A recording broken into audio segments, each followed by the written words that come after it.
कई बार क्या होता है कि बहुत लोग आपसी रंजिश में या परेशान करने के लिए फर्जी एफआईआर लिखवा देते हैं।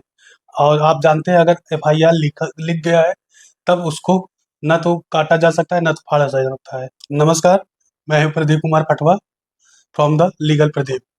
आज मैं आपको बताऊंगा कि अगर आपके साथ फर्जी एफआईआर हो जाता है तो उसको हटाया कैसे जाए। तो भारतीय नागरिक सुरक्षा संहिता में सेक्शन 528 में हाई कोर्ट को पावर है कि किसी भी फर्जी एफआईआर को क्वेश किया जा सकता है, जो कि पुराने समय में भी था। पुराने क्रिमिनल लॉ 482 में था। सितंबर 2025 में सुप्रीम कोर्ट ने 4 स्टेप अपने जजमेंट में दिया है कि किसी भी एफआईआर को कैसे जांचा जा सकता है। 4 स्टेप सुप्रीम कोर्ट के अनुसार निम्नलिखित है। पहला स्टेप है कि प्राइमा फेसी अपराध तो नहीं है। प्राइमा फेसी अपराध का मतलब एफआईआर में सीधे आई विटनेस की जिक्र तो नहीं हुआ है, या किसी संज्ञेय अपराध का जिक्र तो नहीं हुआ है, या किसी गंभीर चोट का जिक्र नहीं हुआ है।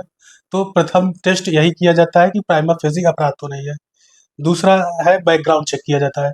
अगर अक्यूज्ड का बैकग्राउंड क्लीन है तब हमारा एफआईआर क्वेश होने के प्रोबेबिलिटी बढ़ सकते हैं। बैकग्राउंड अगर आपका कोई भी पिछला एफआईआर नहीं है और कुछ भी नहीं है, आपराधिक हिस्ट्री नहीं है, तो अब एफआईआर क्वेश होने के लिए आपके चांसेस बढ़ सकते हैं। तीसरा है काउंटर ब्लास्ट ना हो। काउंटर ब्लास्ट का यहाँ मतलब है कि जैसे कोई आपसी रंजिश में एफआईआर तो नहीं लिखवाया गया है। जैसे दो लोगों का पुरानी आपसी रंजिश चल रही हो, उसके परेशान करने के लिए बहुत लोग एफआईआर लिखवा देते हैं। तो तीसरा स्टेप में जांचते हैं कि काउंटर ब्लास्ट तो नहीं है।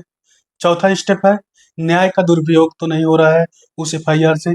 कई बार क्या है कि किसी को फ्रीडम ऑफ स्पीच रोकने के लिए लोग एफआईआर लगवा देते हैं कि ये परेशान रहे और हमारे खिलाफ ना बोले, इसलिए एफआईआर कर देते हैं।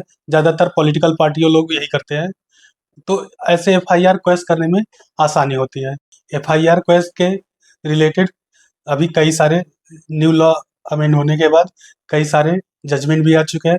जैसे सितंबर 2025 में सुप्रीम कोर्ट ने 4 स्टेप जो दिए हैं कि किसी भी एफआईआर को चेक करने के लिए 4 स्टेप, जो कि मैं पहले बता चुका हूँ।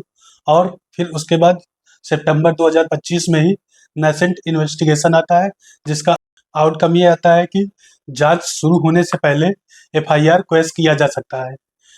ये समझ में आता है इस जजमेंट से कि कोई भी प्रक्रिया में एफआईआर के बाद और जांच से पहले कोई भी स्टेज पे होता है तो हम एफआईआर को क्वेश कर सकते हैं। अक्टूबर में 2025 में बॉम्बे हाई कोर्ट रूलिंग देती है एक घरेलू हिंसा 498 ए में कि एफआईआर के साथ चार्जशीट भी जरूरी है। अब बात आती है कि एफआईआर क्वेश कराने के लिए हम कहाँ जा सकते हैं। क्या ये जिला कचहरी में हो सकता है? तो आंसर है कि नहीं।